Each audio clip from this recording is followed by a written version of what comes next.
गुरुदेव। ये जो रोज रोज सुनने को मिलता है कि भूत पिशाच जिंद, ये मृतलोक में योनियां हैं, प्रेत योनि, भूत योनि, जिंद योनि, पिशाच योनि। इसमें बहुत किस्म की इसमें भी योनियां हैं। जैसे अपने मृतों में बहुत सी जातियां होती हैं, बहुत सी उपाधियां होती हैं। क्षत्रियों में ये चौहान है, ये बघेल है, ये परिहार है, ये शुक्ला है, और ये मतलब है कि ये तिवारी है। ये सब इसी तरह से सब में भूत पिशाच जिन बैताल ये जातियां हैं, उनके नाम हैं और इनके अलग अलग सबके गुण हैं।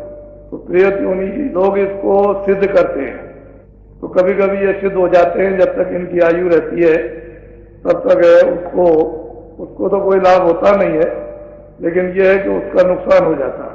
तो ये सिद्ध हो जाते हैं, और जब उसका समय समाप्त हो गया तो प्रेत योनि छूट जाती है, फिर खत्म हो जाता है। इसी तरह से साधना में जब साधक जब अभ्यास करता है अंदर ध्यान भजन, और उससे जो उसको जब प्राप्त होता है तो वहां भी रिद्धियां सिद्धियां वो अलग है। वो ये रिद्धियां सिद्धियों से अलग है। इससे वो रिद्धियां सिद्धियां बहुत मतलब ये है कि महत्व रखती है। लोग उनको जानते नहीं कि वो रिद्धियां सिद्धियां किस तरह की है। तो बाहर लोग फंस जाते हैं, अंदर की कोई साधना करते नहीं।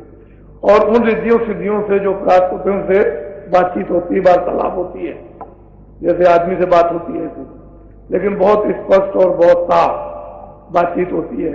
उनके स्वरूप भी है, उसमें वो जीवात्माएं भी रहती हैं, उनके बोल भी हैं, उनकी आंखें भी है, उनके कान भी है, उनका शरीर भी है, ये सब कुछ है। मतलब उनसे बातचीत इसी तरह से। तो अंदर जो दैविक रिद्धियां सिद्धियां होती हैं वो तो लोगों को मालूम नहीं। लोग इसमें उलझ जाते हैं, भूत पिशाच जिंद आदि इनमें सब में करते रहते हैं। बहुत से लोग मरघट जात पर जाकर के लोग मतलब असान जगाते हैं, वहां अपना क्रिया करते रहते हैं। कभी कोई आ गया तो मतलब हो गया, नहीं तो नहीं। ऐसा नहीं कि वो सबको हो जाए, तो कभी हो गया, कभी हो गया, किसी किसी को नहीं तो नहीं हुआ। तो इसी तरह से साधकों को भी, तो साधक जो अंदर की जो साधना करते हैं वो गुरु अपने हाथ में उसका इंतजाम रखे ना तो नाजायज फायदा उठा ले। वो सब कंट्रोल बंदोबस्त रखते हैं ताकि उसका कोई नुकसान ना हो जाए, और उसको पता नहीं होने देते हैं कि मुझमें कोई रिद्धि, कोई सिद्धि, कोई मतलब है, कोई प्राप्त हुई, नहीं तो उसको मालूम हो जाए तो नुकसान कर दे दूसरे का। जब दूसरे का नुकसान हो जाए तो उसका नुकसान कमाई चली गई उसकी, उसके बाद तो कुछ रहेगी नहीं, उसका तो फेंक दिया। तो वो महात्मा चाहते हैं कि इसकी कमाई नष्ट होने पाए और ये जो प्राप्त करता है उसे पता भी न चले, नहीं तो मालूम उसको हो जाएगा उनका फल और फायदा, तो नाजायज उनसे काम ले लेगा तो उसका नुकसान हो जाएगा। आगे साधना उसकी रुक जाएगी, चल नहीं सकती, जो उसने किया वो भी खत्म हो जाएगा। तो संत मत में महात्माओं ने सब अपने हाथ में, उसके हाथ में कुछ नहीं। उससे तो एक हाथ साधन करो, भजन करो, ध्यान करो, और इधर से मुड़ो और अंदर में लगो। और उसको अगर अपनी चीज का पता चल गया तो बड़ा भारी नुकसान। तब तो अब ये कलयुग है, इसमें तो तुरंत मतलब ये है कि नुकसान कर डाले, अपना भी हो जाए औरों का भी नुकसान कर दें। तो असल में रिद्धियां सिद्धियां जो बाहर की होती है तो सीधे नरक को ले जाती है, खुद भी नरक में जाता है और उसके साथ जो लग गए वो भी सीधे चले गए। तो उससे कोई लाभ तो कुछ होता नहीं है, लेकिन फंस गया उसने, सारा समय अपना भी खराब कर दिया, दूसरों का भी किया। और आंतरिक जो रिद्धियां सिद्धियां हैं वो स्वर्ग में, वैकुंठ में, यानी ऊपर कितने लोग हैं उनमें ले जाती है। तो वो तो ऐसा है, कोई 1000 वर्ष के लिए, कोई 2000 वर्ष के लिए, कोई 10,000 वर्ष के लिए पुण्य चिड़े में लोग हैं। फिर उसके बाद आते हैं तो संत कहते हैं कि भाई कहीं मत पकड़ो, तुम शब्द पकड़ो, नाम पकड़ो, इसकी कमाई करो। शब्द से जुड़ जाओगे तो स्थानों से जो नाम आ रहा है, जो शब्द आ रहा, उसको पकड़ोगे और उसमें लय हो जाओगे तो स्थान पर पहुंच जाओगे। तो वहां स्थान के धनी का दर्शन हो जाएगा, और वहीं से दूसरे स्थान का रास्ता लगा हुआ उसको पकड़ लो। उसको पकड़ करके शब्द को, नाम को पकड़ के चढ़ जाओ तो दूसरे स्थान का वहां पर पहुंच जाओ।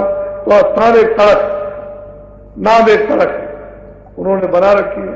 ध्यान में तो पगडंडी रास्ता चले गए, कभी कोई चीज देखने को मिल गई, फिर कभी नहीं मिलेगी एक दफे, क्योंकि बहुत लंबा चौड़ा है। वहां कभी दृष्टि जाएगी नहीं तो देखने को कभी मिलेगा नहीं। और वहां अलग अलग तमाम दृश्य हैं, तो आदमी सोचता है कि मैंने वो दृश्य देखा था, वो तो कभी नहीं आया। तो एक बार जो आ जाएगा वहां दृष्टि जाती नहीं है। तो ध्यान एक जंगल और भजन एक सड़क, शब्द एक सड़क है, वो सीधी है, मतलब उसमें इधर उधर नहीं जाना। और ध्यान में तो कभी इधर कभी उधर, कभी ऊंचे कभी नीचे, नीचे चले गए। तो भजन जो है वो पक्का।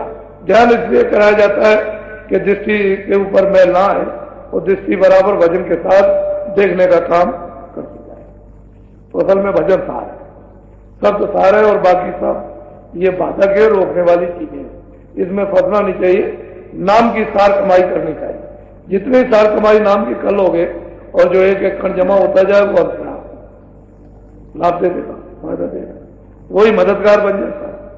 उसी में उसी से मदद हो जाती है। गुरु उसी से मदद करते हैं, उसी से निकाल जाते।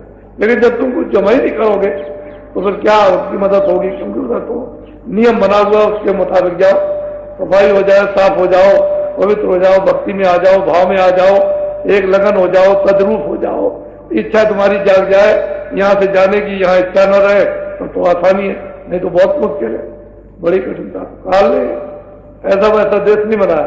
काल कहते हैं काया को देखा, उसे कोई मोह ममता नहीं, फिर अपनी काया को ले लेता, दुनिया रोती रह जाती है। बात तो नाम की कमाई है और सब कमाई जितनी भी हैं सब फंसाने वाली हैं और समय खराब कर देंगे। नाम की कमाई में वो सारा उसमें समय खराब नहीं होता, वो आगे बढ़ते ही चले जाओ।